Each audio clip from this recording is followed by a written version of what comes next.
bagaimana Mas Rama nanti akan mempraktekkan Bapak Ibu sekalian ya. Beliau penulis 18 buku motivasi. Ya, dan yang sebelah kanan itu adalah gurunya yang telah mendiri beliau. Ya, baik. Beliau beberapa kali, kalau saya tadi masuknya CCTV, beliau sering masuk TV, Bapak Ibu. Nanti ada lihat di Kick Andy, beliau adalah beberapa narasumber yang diundang di Kick Andy untuk beberapa acara nasional. Bagaimana beliau punya kemampuan, ya biasanya bawa pedang ini, bela diri bisa. Cuman pedangnya ketinggalan Mas ya. Nah, biasanya juga main alat musik Bapak Ibu sekalian, karena beliau juga punya kemampuan musik yang bagus. Dan hari ini akan bercerita kepada Bapak Ibu bagaimana dulu gurunya, ya, bagaimana orang tuanya mendidik beliau sampai akhirnya beliau kerja juga di salah satu lembaga internasional, yaitu lembaga apa namanya Mas? International Labour Organization. Ya, International Labour Organization, ya. Tuh Bapak Ibu sekalian, tentu teman-temannya bukan hanya Indonesia tapi sampai seluruh dunia Mas ya. Oke, boleh nanti bisa pakai bahasa Inggris juga menjelaskan kepada Bapak Ibu sekalian, dan juga nanti kita akan tampilkan kemampuan Mas akan tunjukkan bagaimana kemampuan ngetik Mas Rama dengan menggunakan laptop Bapak Ibu sekalian. Yuk, kita berikan aplaus sekali lagi buat Mas Rama Ditya Adhikara. Saya sampaikan Mas. Terima kasih Pak Aris. Assalamualaikum warahmatullahi wabarakatuh. Masya Allah, saya bahagia sekali karena setiap kali ketemu dengan Bapak Ibu guru tuh saya selalu ingat dengan Bapak Ibu guru saya. Salah satunya adalah Ibu Ati.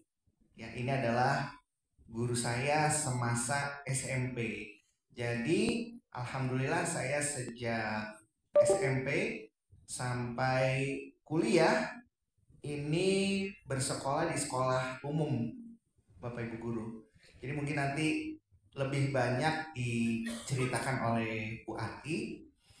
Tentu saja semua ini tidak akan terjadi tanpa guru saya yang pertama. Siapa nih kira-kira Bapak Ibu?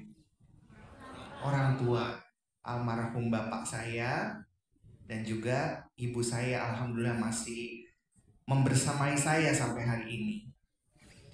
Pesan dari almarhum bapak yang paling saya ingat adalah, "Nak, kamu hiduplah, belajarlah, bekerjalah, beribadahlah seolah-olah bapakmu, ibumu mati besok." Kira-kira kalau kita mati besok, aktivitas yang kita lakukan bagaimana Bapak Ibu? Yang bermanfaat, serius gitu ya Bu ya. Jadi alhamdulillah edukasi juga merupakan salah satu bagian dari apa yang menjadi pondasi yang ditekankan oleh orang tua saya, di samping religi tentunya. Jadi pengalamannya itu luar biasa Bapak Ibu. Kalau dulu tuh sebutannya belum ada namanya sekolah inklusi. Dulu tuh sebutannya sekolah terpadu ya.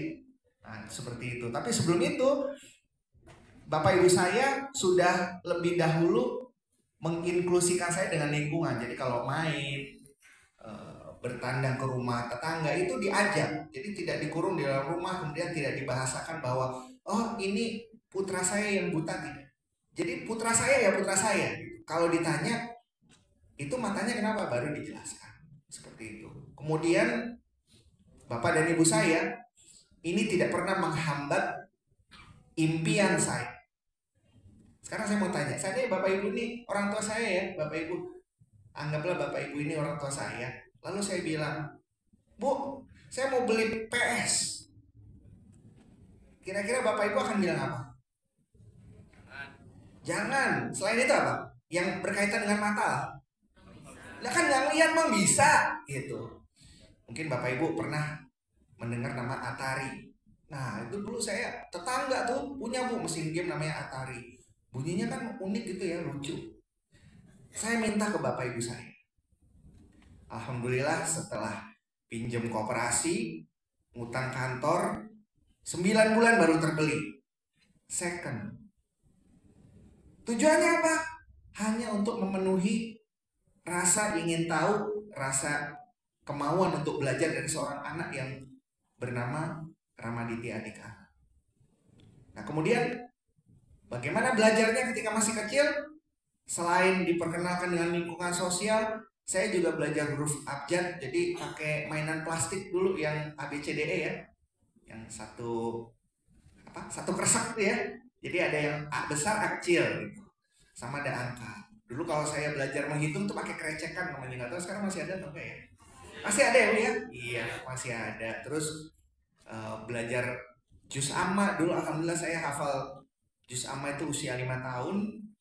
Itu dititipkan ke guru saya namanya Pak Konidi dulu. Jadi Pak Konidi ini yang mengajar saya juz amma. Yang lainnya bisa baca Quran, saya hanya mendengarkan. Jadi saya mendengarkan, baru ketika dewasa saya belajar huruf Arab. Jadi waktu dulu belum tahu, jadi hanya menghafal saja.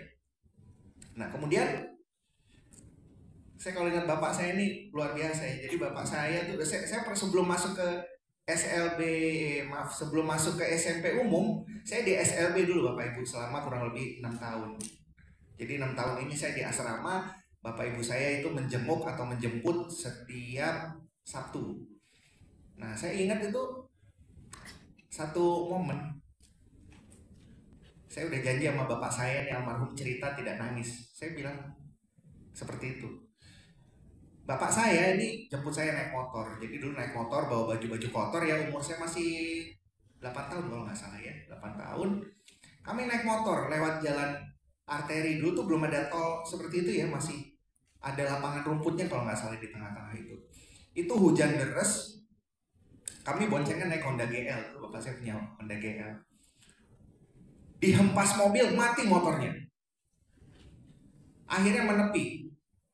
Bapak saya itu manusia yang jarang sekali menangis, kecuali berdoa saja. Tidak pernah mengeluh sama sekali. Tapi di momen itu pertama kali saya dengar bapak saya itu menangis.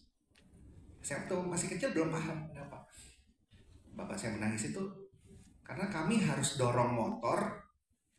Spray itu kan dipakai buat bungkus baju-baju kotor, itu pala saya itu dimasukin dalam spray. Jadi kami jalan bareng gitu. Yang bapak saya katakan apa? Bukan mengasihani saya. Nah, kamu segera siap. Kalau bapak matinya beneran besok tuh bagaimana? Itu yang kemudian saya sampai detik ini saya ingat, saya bisa menjadi manusia yang mandiri itu karena itu. Saya teringat sekali bapak saya itu menangis sekali. Jadi mengkhawatirkan bagaimana kemandirian seorang anaknya yang tunanetra. Nah, pengalaman saya sebelum nanti disambung Bu Anti di sesi berikutnya adalah waktu mau masuk ke SMPN 226 Jakarta. Dulu rayonnya di SMA 70. Ya, SMA 70. Ini ada beberapa cerita sebenarnya, tapi saya coba saya sambungkan saja. Jadi waktu masuk ke SMA ke SMP 226 itu, dari rayon menolak. Alasannya apa? Karena buta, tidak bisa melihat, dikhawatirkan tidak bisa mengikuti pelajaran. Bapak saya bohong. Anak saya bisa melihat 3 meter. Ya udah, pokoknya ada statement itu dulu, masuk. Di SMP 226 tidak berhenti begitu saja.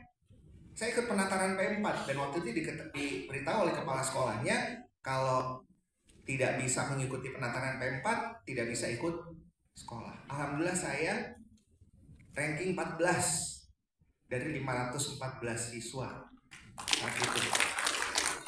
Ya, bukan angka yang membanggakan memang, tapi ini membuktikan bahwa tunanetra pun bisa berkompetisi.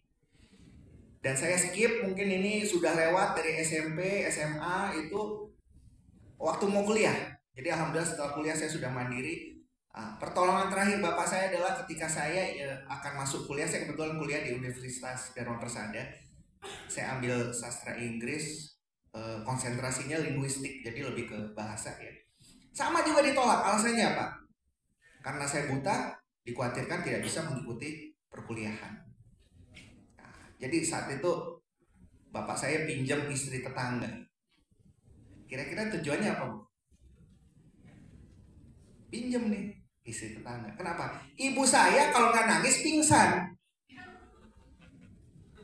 Nangis pingsan, udah itu aja alternatifnya. Akhirnya dibawalah istri tetangga. Kami datang ke kampus, ketemu dengan Kajur, diakui sebagai ibu saya. Alasannya apa?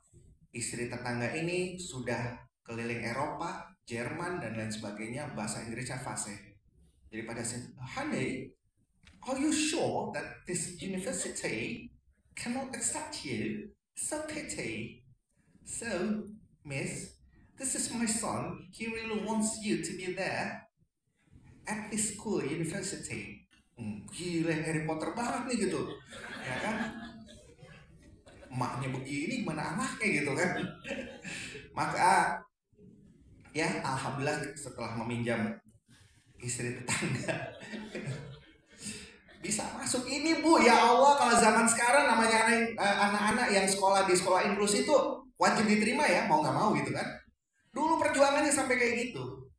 Dan nanti banyak sekali pengalaman yang secara manual akan diceritakan oleh Bu Ati. Ini karena Bu Ati ini guru saya luar biasa, jadi saya tidak mau spoiler ya Bu ya. Jangan spoiler dulu, nanti biar Bu Ati yang menceritakan.